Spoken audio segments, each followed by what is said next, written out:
ninkani dukaanlaha ayaa waxa uu imaanaya ninkani oo lacag gacanta ku haysta iyo weel qaadaya lacagta wuxuu leeyahay maxaan ku siiyaa wuxuu leeyahay weelkan silid iiga soo buux horta weelkan iga fiiri leeyahay ma fiican yahay weelka ayuu kor u qaadayaa wuxuu leeyahay waa fiican yahay okay waaye silid iigu soo shub ayuu ku leeyahay wuxuu leeyahay taasi waa aniga shaqadeyda haddana ayaan silida kaaga soo buuxinayaa ninka dukaanlaha wuxuu bilaabaya inuu weelka uu silid ku shubo waana uu buuxinayaa wuxuu usoo saarayaa miiska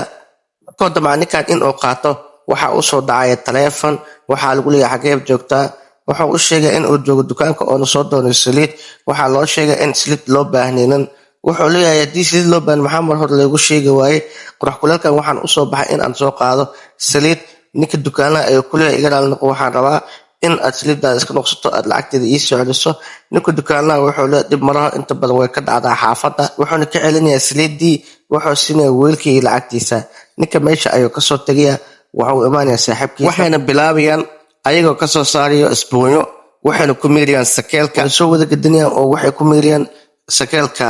markaas ayuu wuxuu ku leeyahay saaxiibkiisa maanta ka bilaabay sidaan ayaan ku shaqaysan dukaankaas sidaan ayaan qayaana meesha ayna kasoo tagan ninkan oo gidaarka ku dhunsanaay ayaa maqlaya hadalkooda wuxuuna leeyahay nimankan maanta walaalkayga yar way soo qayaaneen haddii xaaladda sidaan ay kusii socoto dukaankayga eber ayaa usoo beeshay waa soo baxaya wuxuu imaanaya walaalkiisa wuxuu leeyahay walaal maanta maxaa samaysay markaas ayuu leeyahay maanta ma jirtaa nin aad ka gadi saliid haa ayuu leeyahay saliidda kadibna kaa noqsaday haa ayuu ku leeyahay wuxuu leeyahay walaalkayga waxaa sug aniga ayaa wax kuu sheegay ninkaasuu ii imaad wuxuu yidhi saliid ayaan rabaa saliidda markaan ugu shubay wuxuu yidhi saliidda xaafadda laga maro ee saliiddan iga celi anigana waa saliidda waa ka celiyey saliidda marka hore aan ugu shubay waxayd feeg gadaaliya dambena lacagta aan siiyey waxay ayd feeg waxaana u sheegayaa ninkaas inuu sidaas ku qayan walaalkiisa oo naxaya sida walaalkiisa oo ninkaas u galay wuxuu leeyahay fiicanta walaal sidaas la yeel